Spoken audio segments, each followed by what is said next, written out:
The lord. ప్రభువైన యేసుక్రీస్తు నామములో మీ అందరికీ వందనములు తెలియజేస్తూ ప్రతి ఉదయం దేవునితో అనే ఈ ఆధ్యాత్మిక కార్యక్రమానికి మిమ్మల్ని అందరినీ కూడా ఆహ్వానిస్తున్నాను. రాత్రికాలం అంతా దేవుని కాపుదల కనుదృష్టి మన మీద ఉంచిపడే ఇలా ఉదయాన్నే లేచి అనే వాక్యాన్ని ధ్యానించుకోవడానికి దేవుడు అనుగ్రహించిన కృపకై దేవునికి మహిమ కలుగును గాక. ఈ ఉదయకాలము దేవుడు మనతో మాట్లాడుతున్న శక్తివంతమైన మాట 2 పేతురు 3వ అధ్యాయము 12వ వచనము. దేవుని దినపు రాకడ కొరకు కనిపెట్టుచు దానిని ఆశతో ఆపేక్షించుచు మీరు పరిశుద్ధమైన ప్రవర్తనతోనూ భక్తితోనూ ఎంతో జాగ్రత్త గలవారై ఉండవలెను. ఆమెన్. హల్లెలూయా. ప్రతిరోజు కూడా దేవుడు మనకి ఏదో విధంగా మాట్లాడుతూనే ఉంటారు మనతో. మీరు పరిశుద్ధమైన ప్రవర్తనతోనూ భక్తితోనూ ఎంతో జాగ్రత్తగా ఉండాలి, ఎంతో జాగ్రత్తగా మనము రాకడ కొరకు ఎదురు చూడాలి. దేవుని దినపు రాకడ కొరకు కనిపెట్టుచు దానిని ఆశతో ఆపేక్షించుచు పరిశుద్ధమైన ప్రవర్తనతోనూ భక్తితోనూ ఎంతో జాగ్రత్తగా ఆయన రాజ్యంలో చేరడానికి మనం ఎదురు చూసే వరకు ఉండాలి. హెచ్చరికలు అనేక రకాలుగా ఉంటాయి. రైలు రాకను శబ్దం ద్వారా హెచ్చరిక చేస్తారు. ఫ్యాక్టరీల్లో సైరన్ ద్వారా వాహనాలు రైలు రాకపోకలను సిగ్నల్ లైట్స్ ద్వారా రోడ్ల మీద గుర్తుల ద్వారా ఈ విధంగా మనం హెచ్చరించబడుతున్నాం. హెచ్చరిక సారాంశం ఏమిటంటే మనం ప్రమాదం నుండి తప్పించుకోవాలని, ప్రమాదాన్ని కొని తెచ్చుకోవద్దని. అటువంటి హెచ్చరికల్లోని భాగంగానే ఉదయకాలం దేవుడు మనతో మాట్లాడుతున్నారు. మీరు పరిశుద్ధమైన ప్రవర్తనతోనూ భక్తితోనూ ఎంతో జాగ్రత్తగా ఉండాలి. దేవుని రాకన కొరకు మీరు కనిపెట్టుకుని ఉండాలి. హల్లెలూయా. హెచ్చరిక చేసేవాడిని బట్టి మనం జాగ్రత్త పడుతూ ఉంటాం. పోలీసులు దొంగలు సంచరిస్తున్నారు జాగ్రత్త అని హెచ్చరిస్తూ ఉంటే జాగ్రత్తగా వింటాం. ఎందుకంటే వారు రక్షక భటులు కనుక మన క్షేమం గురించి హెచ్చరిక చేస్తున్నారని గ్రహించి బహు జాగ్రత్త పడతాం.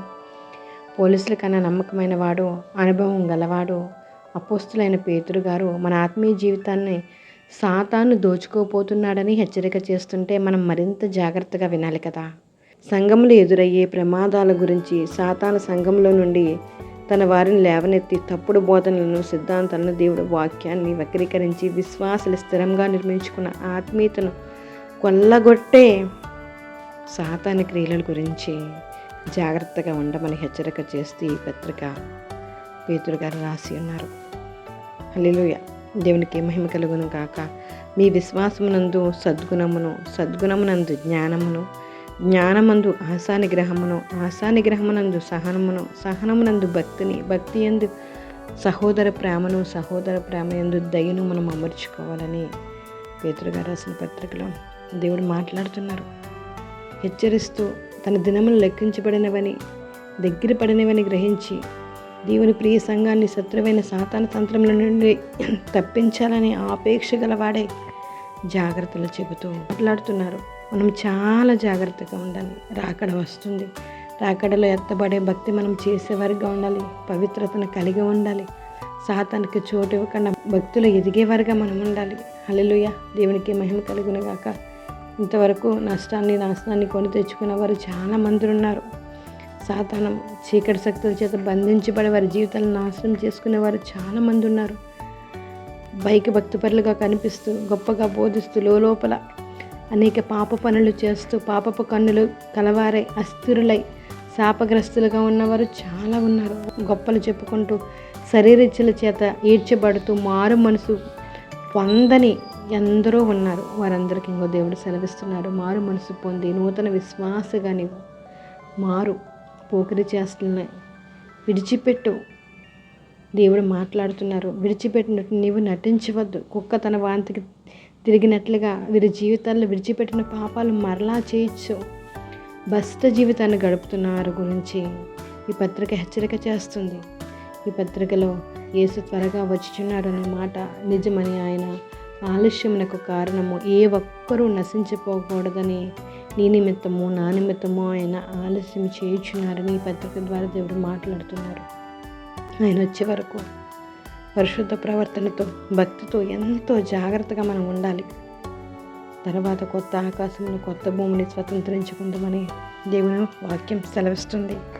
కాబట్టి ఉదయకాలం దేవుడు ఏం మాట్లాడుతున్నారంటే మనం పవిత్రంగా ఉండాలి, మంచి ప్రవర్తన కలిగి ఉండాలి, భక్తిని కలిగి ఉండాలి, ఎంతో జాగ్రత్త కలిగి ఉండాలి. దేవుని రాకడ వచ్చినప్పుడు మనం పవిత్రంగా ఉండగలిగితేనే ఆయనతో పాటు కొనియాడబడగలుగుతాం. కాబట్టి దేవుని యందు భయభక్తులు కలిగి మంచి ప్రవర్తన కలిగి ఆయన అడుగుజాడల్లో మనం నడుస్తూ భక్తి చేద్దాము. దేవునికి మహిమ కలుగును గాక. ప్రార్థన చేసుకుందాం. జీవం కలిగిన దేవానికి వందనాలు స్తోత్రాలు చెల్లించుకుంటున్నాం.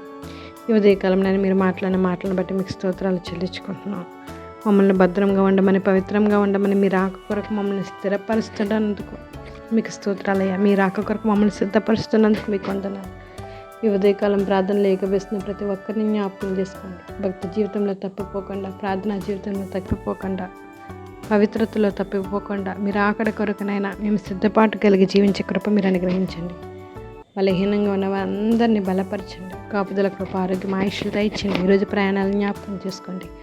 పుట్టినరోజులు, పెళ్లి రోజులు జరిపించుకుంటున్న వారిని జ్ఞాపకం చేసుకోండి. ఉద్యోగస్తులను జ్ఞాపకం చేసుకోండి. ప్రతి ఒక్కరికి కావాల్సిన కాపుదల కృప, ఆరోగ్యం, ఆయుష్లు నేను మీరే దయచేస్తారని. ఉదయకాలం నిజంగా మీకు మొరపెట్టే వారిని విడిచిపెట్టకుండా వారికినైనా ఉత్తరాన్ని మీరు దయచేస్తారని, ప్రతి ఒక్కరి బిడ్డల పట్ల అద్భుతమైన కార్యాలు మీరే జరిగిస్తారని, సమస్త ఘనత, మహిమ, ప్రభావాలు మీరు పొందుకుంటారని ప్రభువునేస్తు నామంలో అడిగి వేడుకుంటున్నాం మా పరమ తండ్రి. Amen. Praise the Lord. God bless you all.